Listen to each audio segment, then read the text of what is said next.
In the vast expanse of the Milky Way, a common saying echoed through the stars: humans are awful at war. This belief was as old as the first alien contact with Earth, and as widespread as the countless species that populated the galaxy. Little did they know how wrong they were. On the planet Zorg, home to the mighty Zorgan Empire, High Commander Xylop stared out of his office window. The three moons of Zor hung in the purple sky, reminding him of the Empire's long history of conquest. Xylop's tentacles twitched with excitement as he thought about their next target: Earth. Supreme Leader. Xylop's assistant, Blurp, gurgled as he entered the room. The reports on Earth are ready. Xylop turned, his 6 eyes blinking in sequence. Excellent. Tell me, Blurp, what do we know about these humans? Blurp's gelatinous form rippled as he activated a holographic display. Images of Earth flickered to life, showing cities, oceans, and the humans themselves. Humans are a young species, Supreme Leader, Blurp began. They've only recently achieved space travel. Their technology is primitive compared to ours. Xylop nodded, his head crest rising with interest. And their military capabilities. Blurp's form jiggled in what passed for Zorgan laughter. Laughable, Supreme Leader. They still use projectile weapons and combustion engines. Their ships can barely leave their own solar system. Fascinating, Xylop mused. And what of their war history? That's the most interesting part, Blurp replied. Humans spend more time fighting each other than advancing their civilization. They're divided into many nations, often at war with one another. Xylop's tentacles curled in amusement.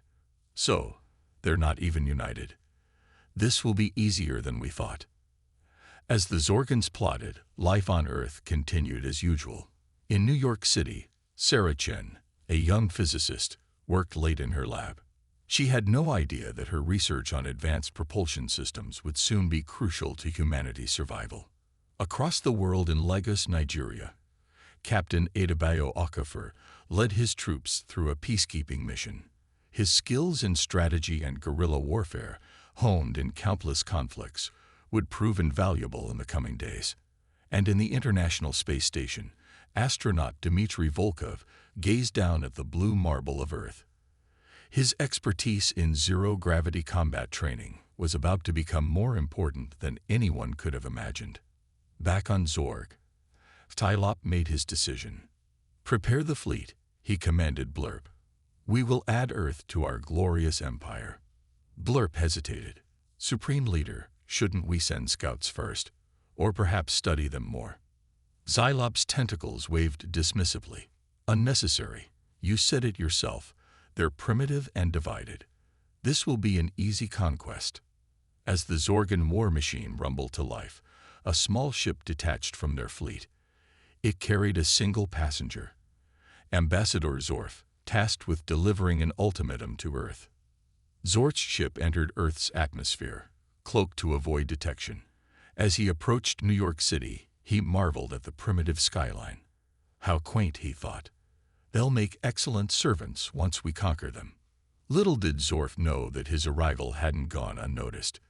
Deep in the mountains of Colorado, at the North American Aerospace Defense Command, NORAD, alarms blared.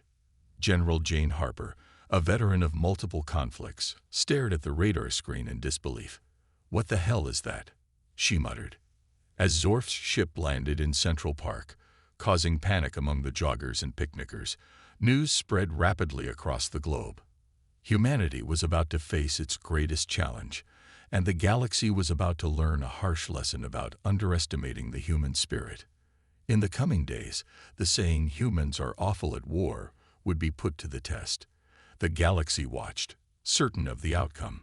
But humans, as they had done countless times throughout their history, were about to prove everyone wrong. The stage was set, the misconceptions were in place, and humanity, unaware of the galactic bias against them, stood on the brink of a war that would change the cosmos forever. The world held its breath as Ambassador Zorf's ship sat in the middle of Central Park. News helicopters circled overhead, their cameras trained on the alien vessel. People around the globe watched their screens, a mix of fear and curiosity on their faces. In the White House, President Maria Rodriguez paced back and forth. Her advisors sat around the table, their faces grim. "Madam President," General Harper's voice came through the speakerphone. "We have the park surrounded. What are your orders?" President Rodriguez took a deep breath. "We wait. Let them make the first move." As if on cue, the ship's door opened with a hiss. Ambassador Zorf stepped out, his tentacles waving in the air. The crowd gasped at the sight of the alien. Zorf looked around, his 6 eyes blinking in the sunlight. He held up a device and spoke. His words were instantly translated into every language on Earth. "People of Earth," Zorf's voice boomed. "I am Ambassador Zorf of the Zorgan Empire. We have come to offer you a choice. Join our empire willingly, or face destruction." Around the world, people reacted with shock and anger. In Tokyo, crowds gathered in the streets, their faces a mix of fear and defiance. In Rio de Janeiro, people hugged each other, tears in their eyes. In Moscow, grim-faced citizens watched the news, their hands clenched into fists. Back in New York, Sarah Chen watched the broadcast from her lab. Her mind raced with ideas. "If they have translation technology that advanced," she muttered, "imagine what else they might have." In Lagos, Captain Okafor gathered his troops. "This is what we've trained for," he said, his voice steady. "Not an enemy on Earth, but one from the stars." On the International Space Station, Dmitry Volkov floated in front of a window, his eyes fixed on Earth. "I must get back," he thought. "My skills will be needed." President Rodriguez stepped onto the White House lawn, cameras tracking her every move. She looked directly into the nearest one, knowing her words would be heard by every person on Earth. "To the Zorgan Empire," she began, her voice firm. "We, the people of Earth, have a message for you. We will not surrender. We will not bow. We are humanity, and we stand united." Cheers erupted around the world. In London, people hugged strangers in the street. In Delhi, crowds chanted humanity, humanity. In Sydney, fireworks lit up the sky in a show of defiance. Ambassador Zorf watched the human reaction with surprise. This was not what he had expected. Where was the fear, the submission? "You have 1 Earth week to reconsider," Zorf announced. "After that, we will have no choice but to use force." As Zorf retreated to his ship, the leaders of Earth sprang into action. Emergency meetings were called. Old rivalries were set aside. For the first time in history, humanity stood truly united. In a secret underground bunker, President Rodriguez met with other world leaders. The tension in the room was palpable. "We need a plan," the Chinese president said. "We cannot hope to match their technology." "Perhaps not," replied the Russian president. "But we have something they don't expect: the will to fight." Sarah Chen was called to the meeting. She stood before the world's most powerful people, her hands shaking slightly. "I've been analyzing the alien ship," she said. "Their technology is advanced, but not unbeatable. If we pool our resources, we might have a chance." Captain Okafor, now promoted to colonel, spoke next. "We need to prepare for guerrilla warfare on a global scale. We may not be able to beat them in open combat, but we can make Earth a living hell for them." The leaders nodded, a spark of hope in their eyes. As the meeting continued, Dmitry Volkov's space capsule streaked across the sky, racing back to Earth. His knowledge of space combat would be crucial in the coming fight. Around the world, factories were repurposed for war production. Scientists worked around the clock on new technologies. Soldiers trained for combat against an enemy they had never seen before. The Zorgans watched from orbit, confident in their victory. They had no idea that below them, humanity was preparing to teach the galaxy a lesson it would never forget. The countdown to war had begun. In 1 week, the fate of Earth would be decided, and humanity was ready to show the universe why you should never underestimate the human spirit. The world was a beehive of activity. With only a week until the Zorgans' deadline, Every human on Earth worked tirelessly to prepare for the coming war. Old enemies became friends, and former rivals joined forces. The impossible task of getting ready to fight an advanced alien race united humanity like never before. In New York, Sarah Chen hadn't slept in days. Her lab was filled with scientists from around the world, all working on one goal: understanding and improving alien technology. "Look at this," Sarah said, pointing to a holographic display. "Their ships use a form of quantum entanglement for propulsion. If we can disrupt it..." Her colleague, Dr. Yuki Tanaka from Japan, finished her thought. "We could stop their ships mid-flight." Across the ocean in Nigeria, Colonel Adebayo Okafor led the largest military training exercise in history. Soldiers from every nation stood side by side, learning to fight as one. "Remember," Okafor shouted to the crowd of troops, "we may not have their technology, but we have our brains, our courage, and our home field advantage. Earth is ours, and we will defend it." A cheer went up from the soldiers, their voices united in defiance of the alien threat. In Russia, Dmitry Volkov worked with aerospace engineers to modify Earth's satellites and space stations. They were turning orbital platforms into defensive weapons. "If we can't beat them in space," Dmitry explained, his hands moving rapidly over a control panel, "we'll make sure they can't use space against us."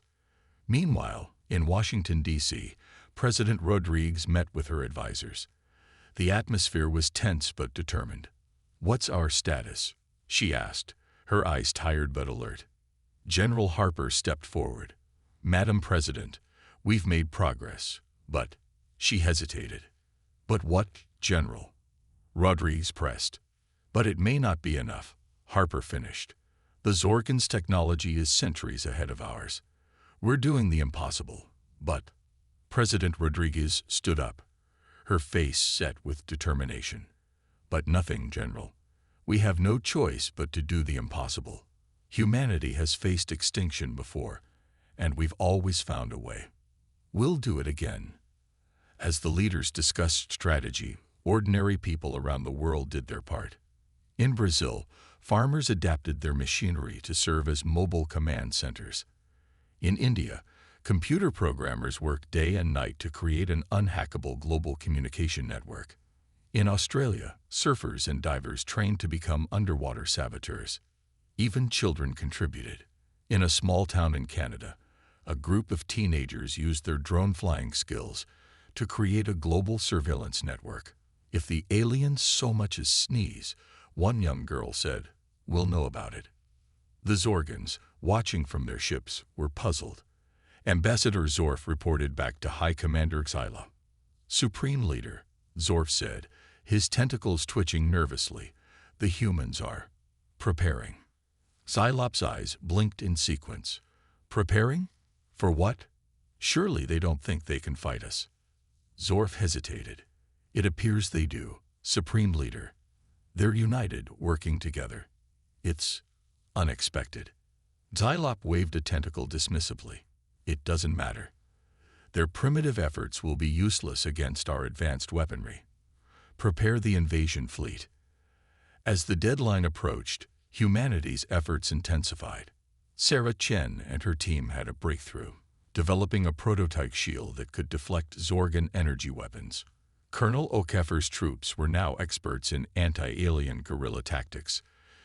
Dmitry Volkov had turned the International Space Station into a formidable battle platform. On the last night before the deadline, people around the world gathered in their homes, parks, and town squares. They held hands, sang songs, and shared meals. There was fear, yes, but also a sense of unity and purpose that had never existed before. As dawn broke on the day of the deadline, humanity stood ready. They had done the impossible, preparing to face an advanced alien race in just 1 week. Whether it would be enough remained to be seen. In New York, Sarah Chen looked up at the sky, her new shield device humming softly. In Nigeria, Colonel Okafor checked his weapon one last time. In orbit, Dmitry Volkov watched the Zorgan ships approach. The battle for Earth was about to begin. and humanity was ready to show the galaxy what they were truly capable of. The sky darkened as thousands of Zorgan ships entered Earth's atmosphere. Their massive forms blocked out the sun, casting long shadows over cities and countryside alike. The moment humanity had prepared for had finally arrived. In the White House Situation Room, President Rodriguez watched multiple screens showing the invasion. Her face was grim but determined. "It's time," she said. "Launch Operation Global Shield."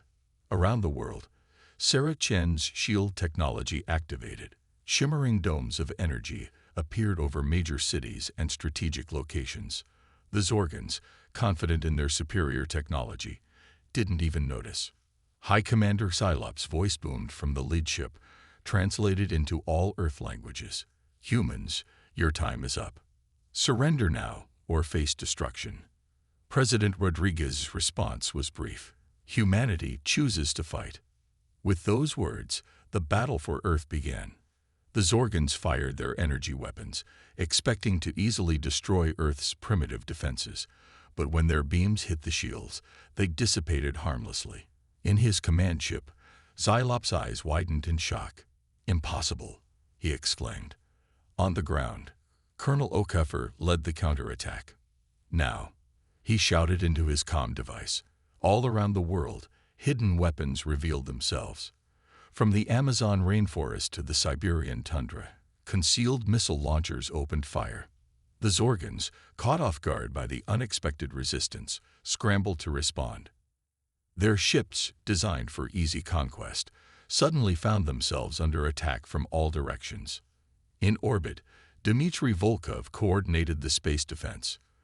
The International Space Station, now a battle platform, fired experimental weapons that disrupted the Zorgans' quantum entanglement drives. Alien ships began to fall from the sky, their propulsion systems failing. "Keep pushing," Volkov shouted to his team. "We're making a difference." Back in New York, Sarah Chen worked frantically to maintain the shield network. "The Zorgans are adapting," she reported to President Rodriguez. "We need to change frequencies." As Sarah tweaked the shields, the Zorgans launched a ground assault. Alien troops poured out of their ships, ready to overwhelm Earth's defenders with sheer numbers. But humanity was prepared. In cities around the world, the aliens found themselves facing not just soldiers, but ordinary citizens turned guerrilla fighters. Teenagers used drones to scout alien positions.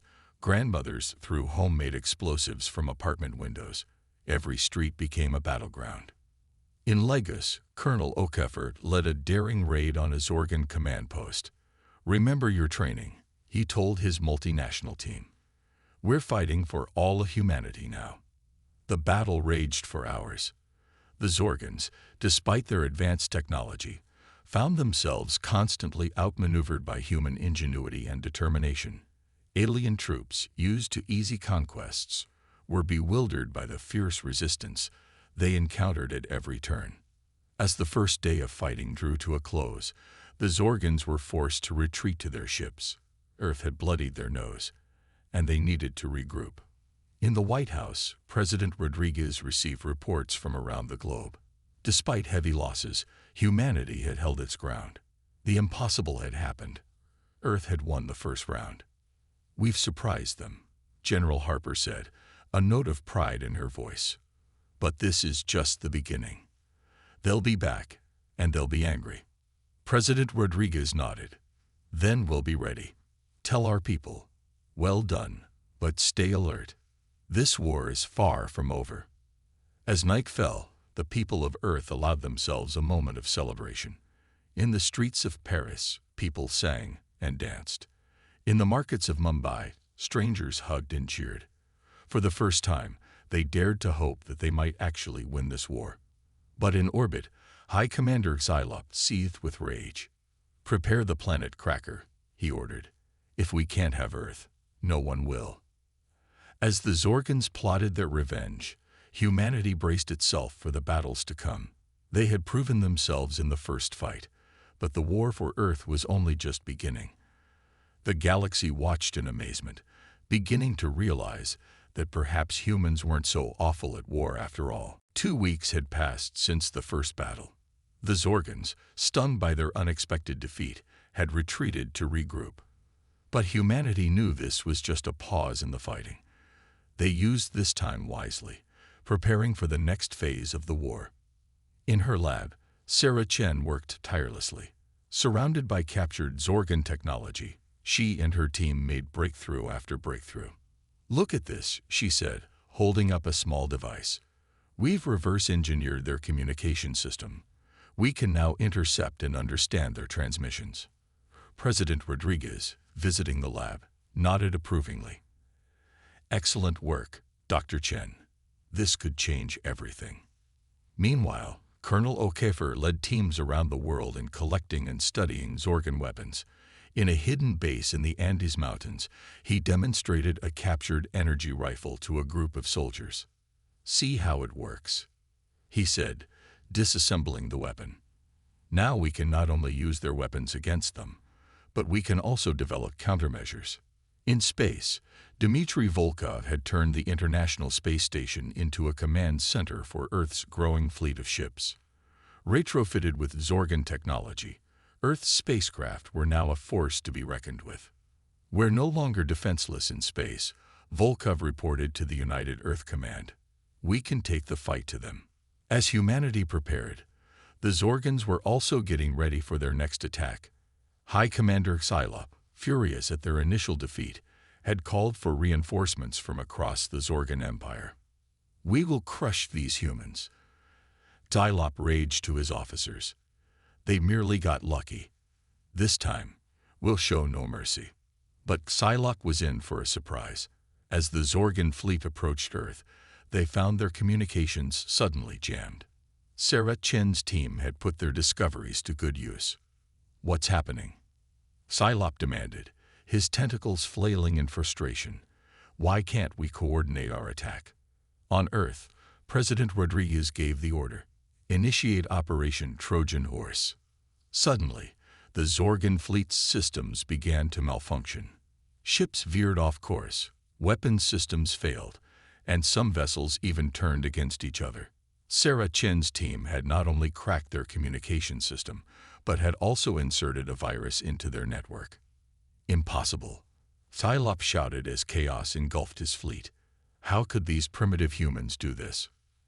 As the Zorgan fleet fell into disarray, Earth launched its counterattack.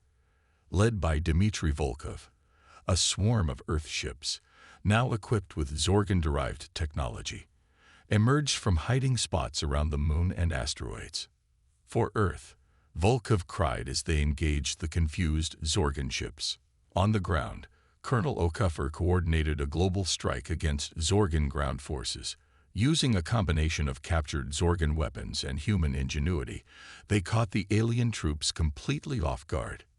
In New Delhi, a team of hackers led by a teenage prodigy took control of a Zorgan walker, turning it against its own forces. In the Amazon, indigenous warriors used their knowledge of the rainforest to ambush and defeat a Zorgan scouting party. As the battle raged, news of humanity's successes spread across the galaxy. Other alien races, who had dismissed humans as primitive and weak, watched in awe as this young species fought back against one of the most powerful empires in the cosmos. After 3 days of intense fighting, the Zorgans were forced to retreat. Their once mighty fleet was in tatters, their ground forces decimated. High Commander Xylop, his ship barely functional, fled Earth's solar system in disgrace. In the White House, President Rodriguez addressed the world. "People of Earth," she said, her voice filled with pride, "we have done the impossible.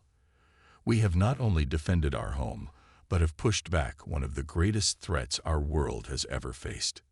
Cheers erupted around the globe. From the streets of Tokyo to the plains of Kenya, humans celebrated their victory. They had turned the tables on the Zorgans, proving that humanity was a force to be reckoned with. But in her lab, Sarah Chen remained focused. "This isn't over," she warned. "The Zorgans will be back, and they'll be desperate. We need to be ready." As Earth celebrated, the galaxy buzzed with a new realization. Humans weren't awful at war. In fact, they might just be the most formidable warriors the universe had ever seen. The age of human galactic influence had begun, and the cosmos would never be the same. 3 months had passed since humanity's stunning victory over the Zorgans. Earth had enjoyed a brief period of peace, but everyone knew it wouldn't last. The Zorgan Empire, humiliated by their defeats, was gathering its full might for one final, massive assault on Earth. In the White House war room, President Rodriguez studied the holographic display showing the approaching Zorgan armada. It was larger than anything they had faced before. "They're throwing everything they have at us," General Harper said grimly. "This is their endgame." Rodriguez nodded. "Then let's make sure it's our endgame too. Initiate Operation Phoenix." Around the world, humanity prepared for the fight of their lives. In her lab, Sarah Chen put the finishing touches on her greatest creation yet. "It's ready," she announced to her team, holding up a small pulsing device, the Zorgan nullifier. "If this works, it will shut down all their technology within its range." Meanwhile, Colonel Okafor drilled the United Earth Forces one last time. Soldiers from every nation stood side by side, their weapons a mix of human ingenuity and adapted Zorgan technology. "Remember," Okafor shouted, "we're not just fighting for Earth anymore. We're fighting for the future of our species and the galaxy." In orbit, Dmitry Volkov commanded Earth's space fleet from the newly constructed space station, humanity's hope. The station was a marvel of human and Zorgan engineering, bristling with weapons and protected by Sarah's most advanced shields. As the Zorgan fleet entered the solar system, High Commander Psylop's voice boomed across all frequencies. "Humans, your time is up. Surrender now, or we will destroy your entire planet." President Rodriguez's response was broadcast not just to Earth, but to the entire watching galaxy. "Humanity does not surrender. Come and get us, if you dare." The battle began with a fury that shook the solar system. Zorgan ships darkened the skies of Earth, their weapons firing relentlessly at the planetary shields. But humanity was ready. Sarah Chen activated the nullifier network. Across the globe, Zorgan ships suddenly lost power, drifting helplessly in space or crashing to the ground. "It works," Sarah shouted, her eyes wide with excitement. "But they're adapting quickly. We don't have much time." In space, Dmitry Volkov led Earth's fleet in a daring attack. "Now's our chance," he yelled. "While their systems are down, hit them with everything we've got." Human ships, once primitive but now enhanced with reverse-engineered Zorgan tech, tore through the invading fleet. On the ground, Colonel Okafor coordinated a global counterattack. As Zorgan dropships landed, they were met with fierce resistance. In the streets of Shanghai, parkour athletes outmaneuvered Zorgan troops in the urban landscape. In the Australian outback, Aboriginal trackers led ambushes against alien patrols. The battle raged for days. The Zorgans, despite their numbers, found themselves constantly outwitted by human tactics. Xylop, watching his mighty armada crumble, couldn't believe what he was seeing. "How?" he raged. "How can these humans be defeating us?" As the tide turned in humanity's favor, other alien races began to take notice. Ships from distant civilizations appeared at the edge of the solar system, watching in awe as the supposedly primitive humans fought off one of the galaxy's greatest powers. In a desperate last stand, Psylop ordered his flagship to attack humanity's hope directly. "If we destroy their command center, we can still win this," he declared. But Dmitry Volkov was ready. As the massive Zorgan ship approached, he unveiled humanity's secret weapon, a gravity manipulation device that Sarah Chen had developed. With a flip of a switch, the Zorgan flagship was caught in an artificial black hole, crushed out of existence. Seeing their leader destroyed, the remaining Zorgan ships began to retreat. Cheers erupted across Earth and its fleet. Against all odds, humanity had won.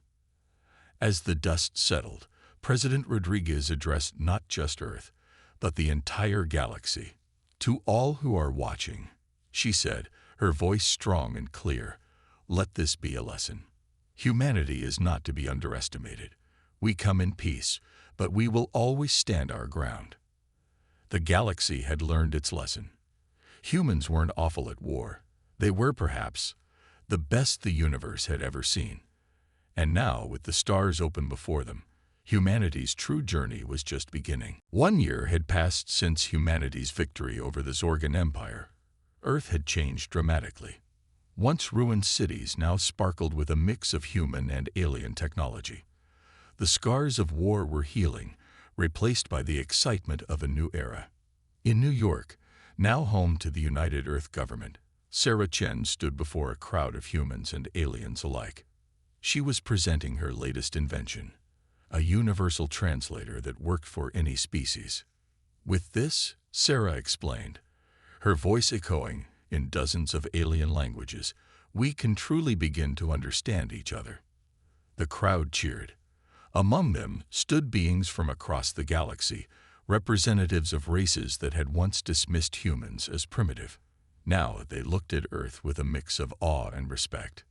Meanwhile, in the newly established Galactic Council chamber in Geneva, President Rodriguez prepared to address the assembled alien delegates. Colonel Okafor, now General Okafor, stood by her side. Ready to make history, Madam President? Okafor asked with a smile. Rodriguez nodded. Let's show the galaxy what humanity is really about. As they entered the chamber, a hush fell over the alien delegates. Some still looked wary, remembering the fierce warriors who had defeated the Zorgans. Others seemed eager, curious about this young species that had changed the balance of power in the galaxy. Rodriguez took her place at the podium. Her words were broadcast across Earth and to thousands of worlds beyond. Delegates of the galaxy, she began, a year ago, we fought for our survival. Today, we gather to build a future together. Humanity extends a hand of friendship to all peaceful races. We have much to learn from you, and perhaps some things to teach as well. In orbit, Dmitry Volkov watched the speech from the bridge of Earth's first faster-than-light ship, the Phoenix. The ship was a symbol of how far humanity had come, incorporating the best of human innovation and alien technology. Quite a view, isn't it? Volkov said to his diverse crew of humans and alien allies. Who would have thought we'd come this far so quickly? Back in the council chamber, an elderly Zorgan approached the podium. The room tensed, but the Zorgan's posture was one of humility, not aggression. Humans. The Zorgan spoke, its translator conveying a tone of regret. We came to your world as conquerors. We leave as humbled students. Our new leadership wishes to extend an official apology and a request for peace. A murmur ran through the chamber. President Rodriguez stepped forward, her face solemn. We accept your apology, she said, and welcome the chance for peace. Let this be a new beginning for both our peoples. The two leaders shook hands, or tentacles, sealing a peace that would have been unimaginable just a year before. As news of the treaty spread, celebrations erupted around the world. In Rio de Janeiro, humans and aliens danced together at a massive carnival. In Tokyo, holographic displays lit up the sky with images of unity between species. In Nairobi, a group of children played with young aliens, teaching each other games from their respective worlds. But not everyone was celebrating. In a hidden lab, a group of human scientists worked feverishly on a secret project. If we're going to protect Earth in this new galactic age, one of them said, we need to be prepared for anything. As night fell on this historic day, Sarah Chen stood on the balcony of her New York apartment, looking up at the stars. A news hologram flickered nearby, showing scenes from across the galaxy. The headline read, Humanity, from underdogs to galactic leaders. Sarah smiled to herself. The old saying, humans are awful at war, had been thoroughly disproven. But she hoped that the galaxy would soon learn a new truth, that humans could be even better at peace. In the vast expanse of space, countless alien civilizations watched Earth with newfound interest and respect. The age of humanity had begun, and the galaxy would never be the same. The species once thought to be awful at war had proven to be exceptional at survival, adaptation, and unity. Now they faced their greatest challenge yet, leading the galaxy into a new era of peace and cooperation. The story of humanity's rise was far from over. In fact, it had only just begun.